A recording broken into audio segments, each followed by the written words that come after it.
지난 1월 18일에는 건강원에서 구한 칡지꺼기에 느타리 봉지 정교를 사서 배양 작업을 하였었습니다. 그전 같으면 2월 말이 되어 배양 작업에 들어가서 한 달 조금 되어 배양하여 4월부터 느타리를 수확하였습니다.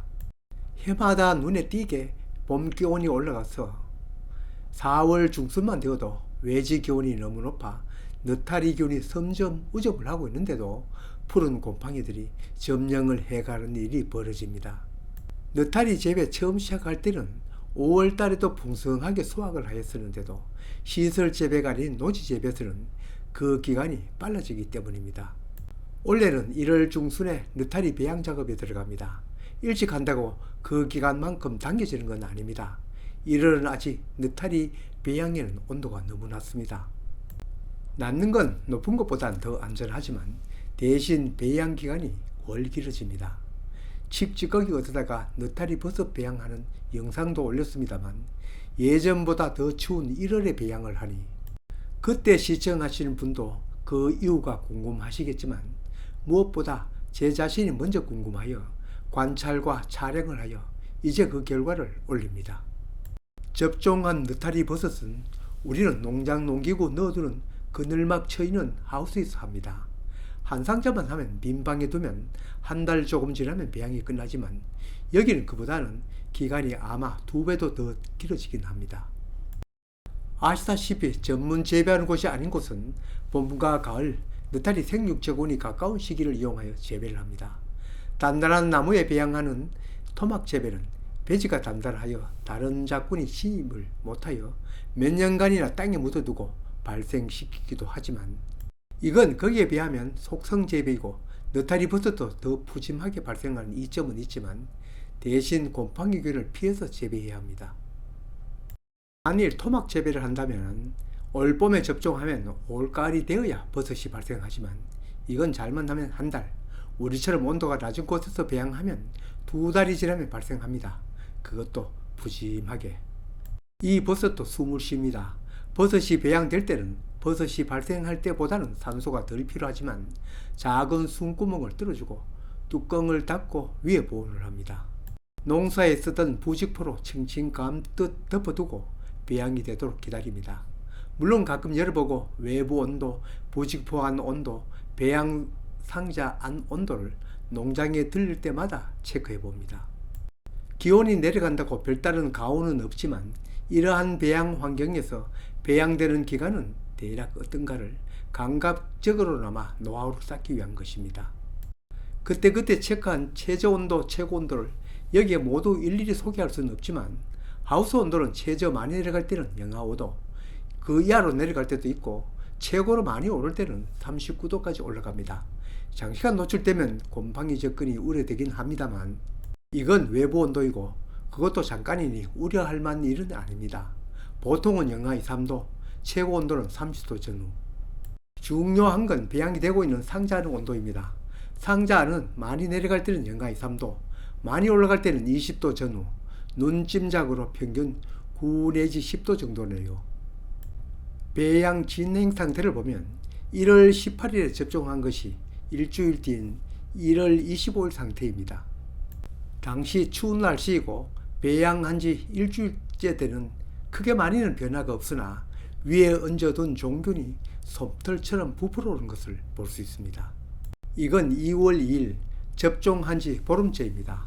표면에는 속보다는 종균을 더 많이 뿌린 탓도 있지만 하얗게 균사가 번지고 있습니다. 정상 배양 온도라면 빈 곳 없이 모두 하얗게 번졌을 겁니다. 정상 온도라면 몇 도인가?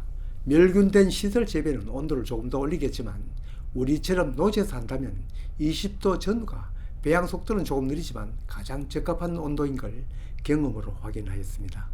2월 24일 접종한 지 한 달 하고 일주일이 지난 상태입니다. 균사가 거의 퍼졌습니다. 노란색은 균사가 퍼진 지 오래된 흔적이라고 볼 수 있습니다. 재배사 같으면 벌써 한 번은 수확하고도 남을 때인데 그래도 균사가 모두 퍼졌습니다. 이렇게 버섯 균사가 점령하면 아주 고온이 되어 버섯균은 사멸할 정도이고 또 곰팡이균이 득세할 정도가 아니라면 다른 작균이 번접할 수 없습니다. 3월 6일 접종한 지 2달이 조금 못된 기간이었는데 자세히 들여다보면 좁쌀 같은 자실체가 도달하고 있습니다. 자실체란 바로 발생하는 버섯을 말합니다. 자실체가 보이면 배양 환경에서 내놓고 살짝 밝은 곳에서 뚜껑을 열고 공기를 마음껏 씌워줍니다. 뚜껑이 열려있는 만큼 겉이 마르지 않도록 가끔씩 살짝 흡수를 합니다. 3월 14일, 3월 18일이면 2달이 되는 시점, 자실체 검은 머리가 제법 파달만큼 커졌습니다. 올라오는 버섯이 마르지만 않도록 해주면 정말 하루가 다르게 커져갑니다. 나머지 버섯 배양 상자도 다 이만큼은 아닙니다. 이보다 더 느린 것도 있습니다. 늦는 것은 아마 일주일 이상은 차이가 날 것 같습니다.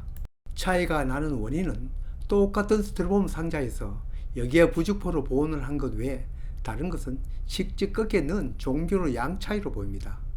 빠르게 자실체가 나온 이 상자는 이보다는 온도가 더 높은 대구 주택 보일러실에 두면 더 빠를 것 같아 옮겼습니다. 3월 17일 좁쌀 바른 것이 돋고 3일이 지나니 이렇게 폭풍 성장을 하였습니다. 정말 귀엽게 생겼습니다. 시장에서 남이 키운 것을 보는 것이 아니라 내가 가꾼 것이니 더 예쁘고 귀엽습니다. 3월 18일, 1월 18일에 접종한 것 꼭 2달째입니다. 이제 수확할 때가 되었습니다. 이 이미지는 수확 바로 전에 촬영한 것입니다. 요즘은 관리도 쉽고 깔끔하게 재배하기 위해 스티로폼 상자에 사용하지만 처음엔 신나는 모습을 보고 싶어 장반제나 양동이에 구멍을 내어 재배하였을 때는 이 구멍 저 구멍 위 버섯 항적 없이 발생하였습니다. 그때는 5월 17일까지 4차에 걸쳐 수확을 할 수 있었습니다. 지금도 5월이 되어 시원한 장소가 있다면 얼마든지 그 이상도 가능할 것입니다. 그 다음은 재배사가 아니라면 버섯균이 곰팡이균을 이길 수 없어서 어디 서늘한 곳에 보관하지 않으면 마무리를 지어야 합니다. 한여름은 버섯균보다는 곰팡이균이 훨씬 유리합니다. 한 번은 버섯 나오던 이 배지 버리기도 아깝고 응달에 땅을 파고 묻어두었더니 버섯균은 살아있었지만 가을이 되어 꺼내두어도 버섯은 나오지 않았습니다. 그래서 겨울에 배양하고 봄에 기온 많이 오르기 전에 수확하는 방법을 택하고 있습니다. 어쨌거나 버섯 종균 접종하고 2달이 되어 수확을 하였지만 그건 종균 접종을 일찍 당긴 것은 잘한 선택입니다. 내년에는 직접거기만 더 일찍 얻는다면 며칠이라도 더 당겨보겠습니다. 사람마다 식감이 달라 저 같으면 하루 이틀 더 두고 자라면 더 쫄깃쫄깃해지겠지만 손바닥 아줌마는 좀 더 어린 버섯을 좋아하여 지금 수확하였습니다. 아직도 상자 안에는 덜 자란 것을 두고 수확하였는데 이렇게 푸짐합니다. 느타리 가격은 표고보다 쌉니다. 까닭은 효능이나 맛이 덜해서 그런 것이 아니라 발생시킬 수 있는 배지 종류가 무궁무진하고 배양한 지 잘하면 한 달, 우리처럼 이렇게 해도 2달이면 푸짐하게 수확을 할 수 있기 때문입니다. 저는 개인적으로 표고보다 느타리를 좋아합니다. 표고도 재배하고 느타리도 재배하지만 느타리를 더 애호합니다. 맛도 맛이지만 무엇보다 재배 기간이 빠르고 푸짐하게 올라오는 그 모습 어느 꽃보다 더 아름답습니다.